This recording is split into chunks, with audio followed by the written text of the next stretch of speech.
নমস্কার বন্ধুরা, কেমন আছেন সবাই? আমার একটি নতুন ব্লগে আপনাদের স্বাগত। গত 18ই জানুয়ারি কেয়ারিং যোগা সেন্টারের পক্ষ থেকে আমাদের প্রিয় মৌসুমীর বাড়িতে এক আনন্দঘন খাওয়া দাওয়ার আয়োজন হয়েছিল।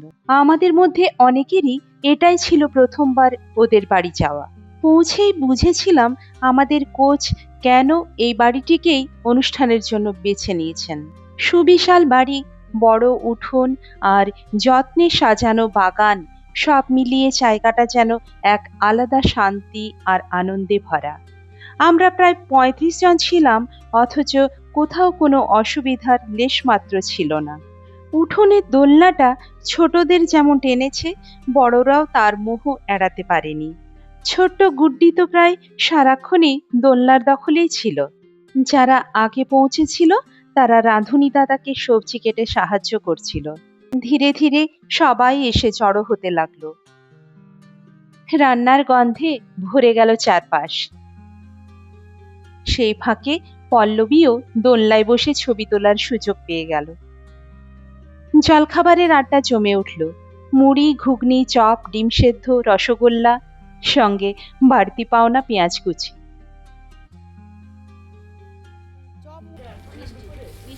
আমিও আছি, আমি নিজেই তুলছি।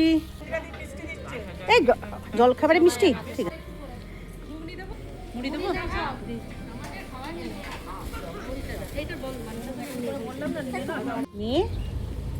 বাড়িতে ঘুগনি করেছে নিজে। এই যে মৌসুমী, হাতে ঘুগনি টেস্ট করবো।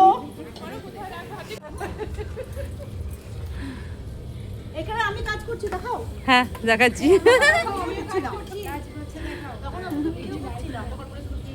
চপ দিয়ে দাও।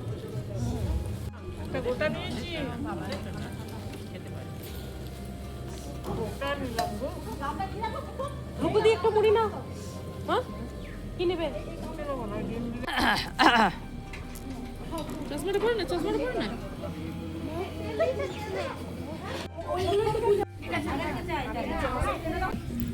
পেঁয়াজ না হলে চলেই না। মুড়ি আমার খুব একটা প্রিয় না হলেও সবাই মিলে একসাথে বসে খাওয়ার আনন্দে তার স্বাদ যেন কয়েক গুণ বেড়েই গেল।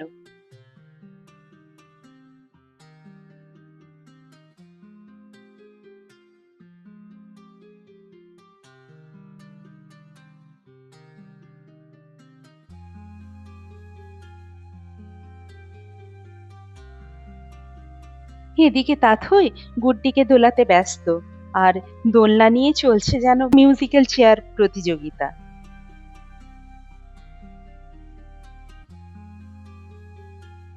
এবার গুড্ডিকে ভুলিয়ে ভালিয়ে ওর পাশেই একটু বসার জায়গা করে নিলাম। তারপরই এলো চা। তাথইয়ের মুখে হাসি ফুটে উঠল।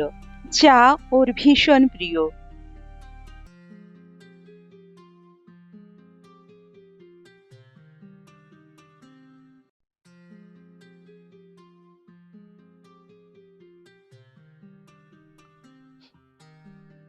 শুরু হলো চা হাতে পোজ, তারপর নাচ গান আর অগাধ হাসি। একটা বয়সের পর আর গৃহবন্দী হয়ে থাকতে মন চায় না। সেদিন সব বয়সের মহিলারা একসাথে আনন্দ ভেলায় ভেসে গিয়েছিলাম। মনে হচ্ছিল বয়সটা আসলে সত্যি সংখ্যা মাত্র। জীবন তো এমনটাই, আজ আছি, কাল হয়তো থাকবো না। পাওয়া না পাওয়ার হিসেবের মধ্যেও এই একদিনের আনন্দ যেন শত দিনের শক্তি দেয়। সোশ্যাল মিডিয়ায় ছবিগুলো ভাগ করে নেওয়ার ইচ্ছেও সেই আনন্দেরই অংশ। কত মানুষ দেখবে, বলবে, হয়তো মিথ্যে প্রশংসাও করবে, তবু মন ভরে যাবে। কিছুদিন আগেও যারা অপরিচিত ছিল, আজ তারা কত আপন। এই বন্ধনটাই তো জীবনের আসল প্রাপ্তি।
সেদিন আবার লিপির জন্মদিনও ছিল, তাই কেক কেটে জন্মদিনও পালন করা হলো।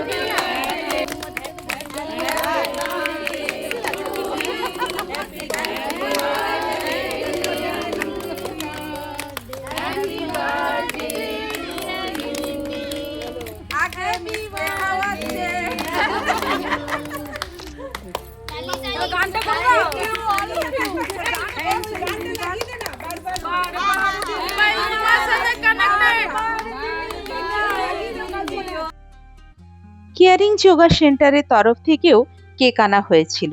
টুম্পাদি, গুড্ডি ও লিপিকে নিয়ে কেক কাটলেন।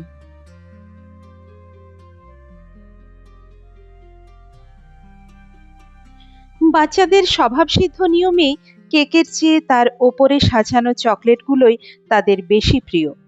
গুড্ডি রানীও ব্যতিক্রম নয়। এরপর শুরু হলো মূল খাওয়া দাওয়া।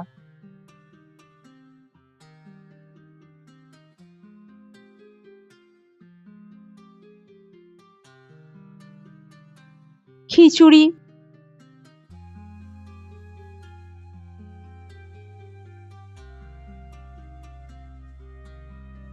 মুচমুচে বেগুনি, বাঁধাকপির তরকারি,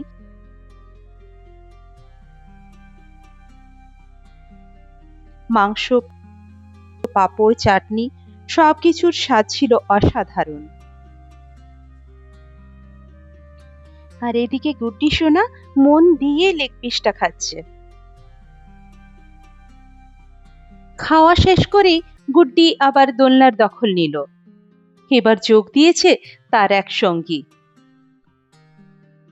তাথইও কিন্তু নিচের দায়িত্বে ফাঁকি দেয়নি। শেষ মুহূর্ত পর্যন্ত চলল নাচ গান, রিল বানানো। তারপর ধীরে ধীরে সবাই আনন্দ ভরা মন নিয়ে বাড়ির পথে রওনা দিলাম। দিনটা শেষ হলেও তার উষ্ণতা এখনো রয়ে গেছে, মনে করিয়ে দেয় একসাথে হাসতে পারাটাই জীবনের সবচেয়ে বড় আশীর্বাদ। তো বন্ধুরা, আজ এই পর্যন্তই। দেখা হচ্ছে পরবর্তী ভিডিওতে। ততক্ষণ পর্যন্ত ভালো থাকবেন সবাই।